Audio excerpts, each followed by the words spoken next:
We have a bipartisan effort. We all came together about one thing and for one thing only. Right here. You see it behind you. The Mayme A. Clayton Library and Museum. I'm Earl O'Farrill Hutchinson, and I am the president of the Los Angeles Urban Policy Roundtable. Do a show on KPFK radio and some other places.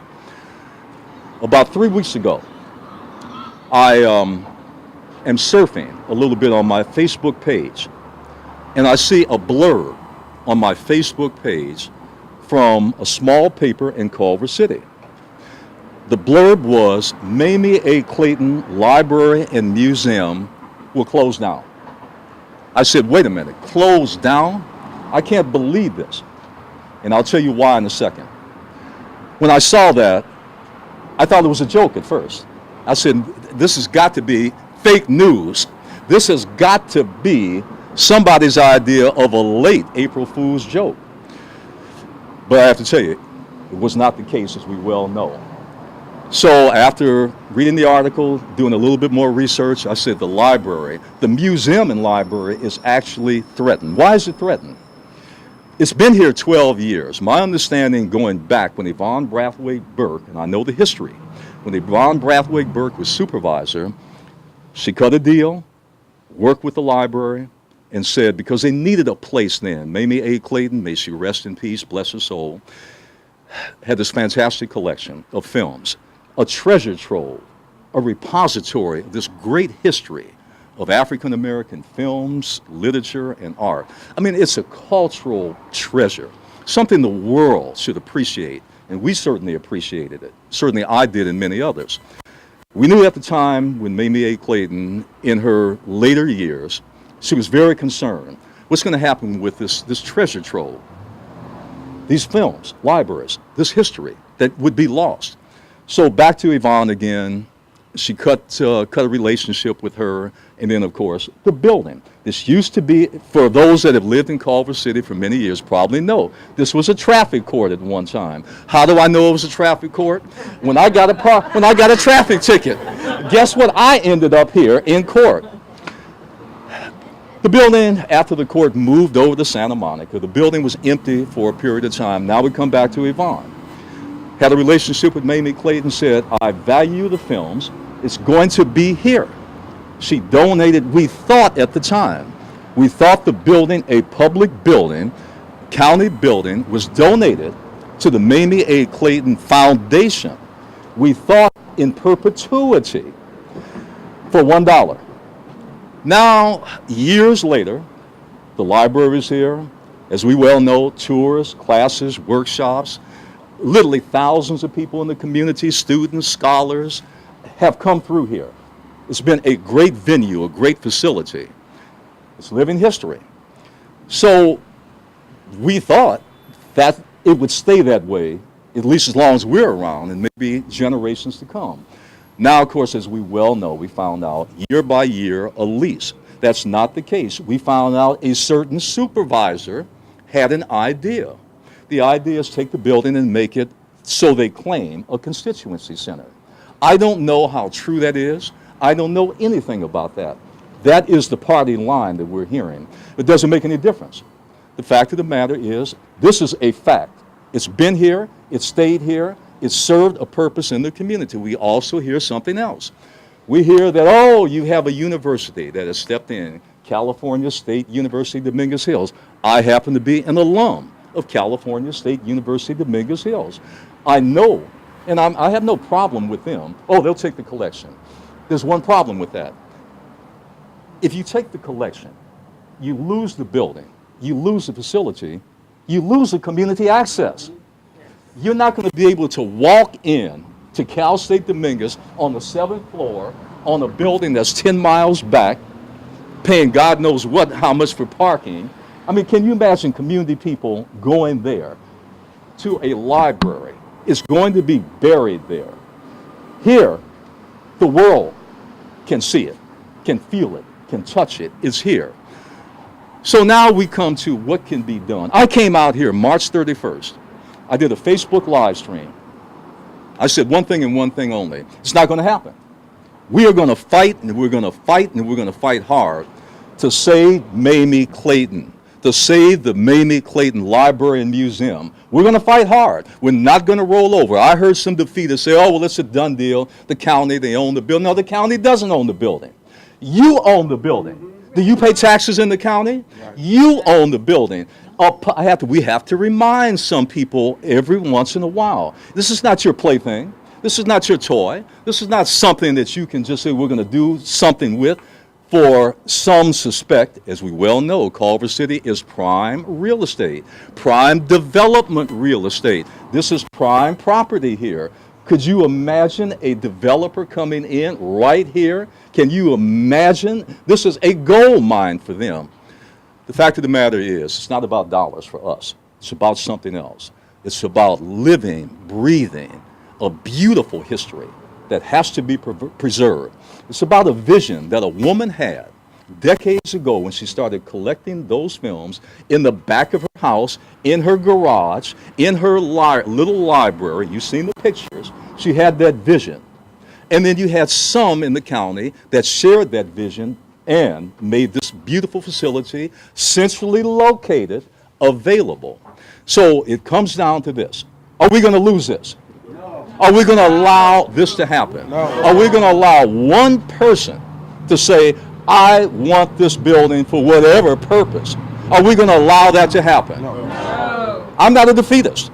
I believe in fighting when there's a good cause. And by the way, it's a fight that can be won. In the last few days, some people have come to me and said, well, you know, it's their building, it's a done deal, it's going to happen. No, nothing is done until it's done. I mean, if that was the case, why are we even here? Why do we even breathe? Why do we even exist? Nothing is done. That's defeatism. I mean, that's like that's like me as a boxer starting a fight and throwing in the towel before I even leave the corner in the first round. The fact of the matter is, you came out today. There is so much power. And I'm not going to go through the cliche thing about power to the people, although it's true. There's so much power when people come together. I just know one thing. There have been many times when I have stood on a street corner for an issue. And oftentimes, I thought I'll be there by myself. Sometimes, one or two people might come out, but then something happens. Other people come out. Other people are moved by it. Other people see the importance of it. Other people know it's absolutely important to be engaged, to have a presence, to bear witness with your body and your person. By bearing witness, you're sending a message. And what's that message? The message, again, as far as the Mayme A. Clayton Library and Museum is concerned, is it's not going to happen. We're not going to let it happen. We have a petition now. In fact, there are two petitions now. There'll probably be more after today. We've collected several hundred signatures, and we're going to collect more signatures, and you know where those signatures are going. They're going to the Board of Supervisors. We have the names of all the supervisors, not just him, but all 5 supervisors. Not just him, but all 5 of them, because they co-sign each other. We have their email addresses. We'd like to get their phone numbers, but we'll leave that out. Some even give their home addresses. We'll leave that out. We have their email addresses, we have their fax, we have all of that. We have to use it. We have to flood them and say it's not going to happen. We're not going to allow this to happen. We're determined to do that. We've kicked the ball off. You came out today, and I have to tell you, that is a major step forward. But anyone else that wants to say anything, that wants to share an experience about the importance of saving Mayme A. Clayton, come right up. So my name is Shannon Theus. I am a delegate for this area of Culver City, California. I am also the recording secretary for Culver City Democratic Club. I'm also a longtime citizen and lover of the Mayme LA Clayton Library.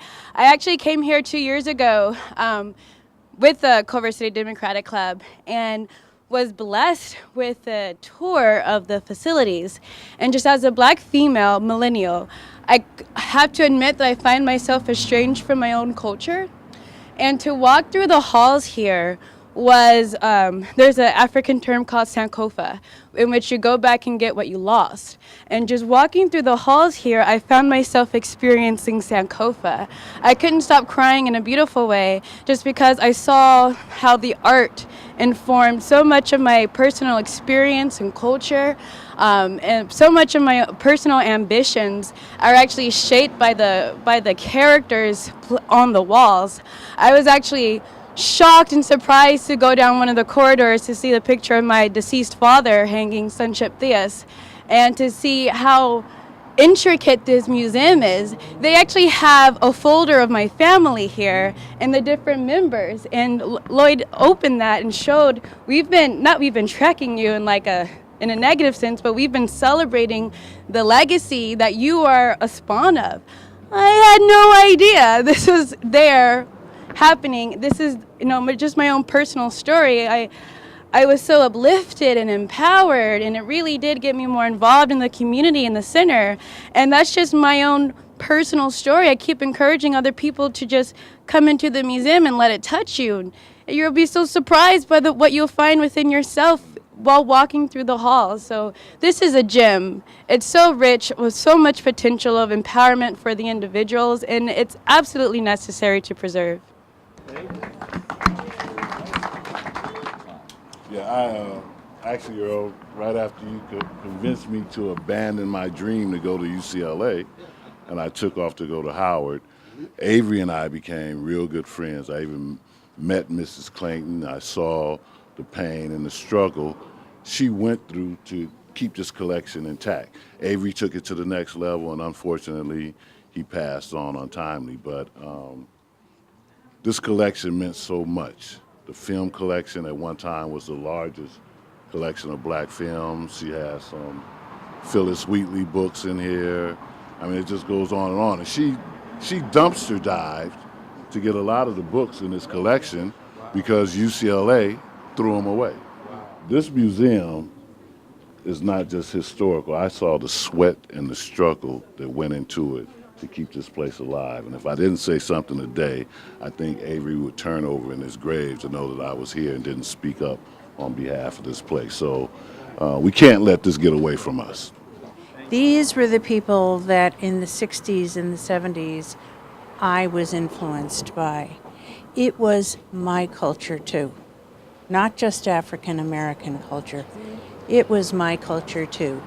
Ladies and gentlemen, again, African American history is American history.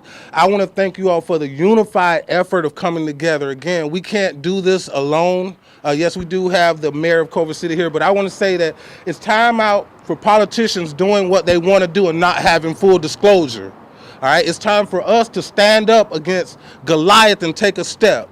And the Mayme A. Clayton Library and Museum is just one step that we can take as a unified effort. So I say enough is enough of allowing politicians to continue to run around and do what they want to do. It's a shame, and enough is enough, ladies and gentlemen. So thank you for coming out.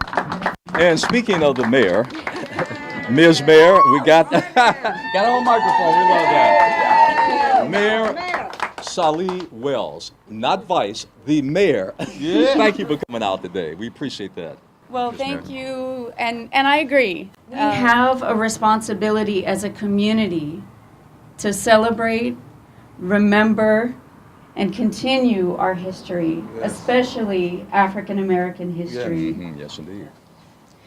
This is the most important collection of its kind west of the Mississippi, and we are so lucky to have it here in Culver City. Yes. It is a point of pride that it's been here for over a decade. In fact, we work with a local architect pro bono to create a project that would have the Mayme Clayton, a constituency center for the 2nd Supervisorial District, and affordable housing for artists. Wow. Yes. Yes. That's a solution. It's a beautiful, beautiful proposal. And the answer was no, thank you. Thanks, but no. Okay, so if not this, then what? There was no answer. Stone silence. So I really think it's important to bring public attention to this most important collection. And, you know, when the county sends a press release saying that it wants to protect this collection by evicting it, I mean, that's straight out of 1984. So I hope we can all rally together to protect this most important collection for our history, for our kids. This is in walking distance from our high school, our middle school, and several other schools. Walking distance right across the street from our senior center. This is our most important cultural corridor here. And it belongs in Culver City. Thank you. One final thing. Where do we go from here? At this point in time, we have started something. We've sent a message today. We've been sending that message all along, really. And it's been said a million times. It can never be said enough. 1,000,001, 1,000,010, who cares? The museum is here. It must stay here. The museum, it's simple. It's not complicated. The museum is here. It must stay here. We have several petitions. Hopefully, everyone, at the very least, will sign the petition to the LA County Board of Supervisors. That's the least we can do. Hopefully, a second thing can be done. Take the petition. They do read these petitions, and numbers do count. The second thing is let everybody else know. A friend, a relative, associate, let them know. A third thing they can do, we have the email addresses of all the supervisors. Take a second, let them know. We have a Facebook page, Save the Mayme Clayton Library and Museum. Save it, nothing else. So there are things that are put in place now. Culver City is behind it 100%. That's huge. When you have a city behind an institution in the city, that tells a story right there. Because this is a battle we're going to win. Yes. Pull a card on unagendized items and tell them just how you feel about the Mayme Clayton being evicted. I have announced, and I did this several weeks ago, that we're putting together an exploratory committee for me, a run at the supervisor seat next year for the second supervisor. Hold the thing. This is not a campaign pitch, but it just is a preface to what I'm going to say. The supervisor now that has led the charge to take this building, he's not even going to be here in another year. He's turned out. So, which makes it even more ridiculous, what's being done. When I am elected to the second, which Culver City is in, the second supervisorial seat, I'm going to pledge $1 million to the Mayme A. Clayton Library and Museum. $1 million, and I'm not finished. The second thing, my pledge will be this, and the building's going to be here. We will launch a national fundraising campaign for the Mayme A. Clayton Library and Museum. The third thing, we'll guarantee the building in perpetuity for that $1. This will never come up again. You'll never have to come out on a Sunday again with your placards and your flyers. The building will always be here in perpetuity. That's my pledge. All right, I want to thank everybody for coming out. We took a lot of time today, but it was worthwhile. Mayme Clayton took decades to do this, so I think at the very least 30 to 35 minutes isn't going to break the bank and kill anybody. Thanks again. Thanks. Where's the mayor? Ms. Mayor, thanks again for coming out. Yeah. And we definitely appreciate that. And keep coming out. Thanks again.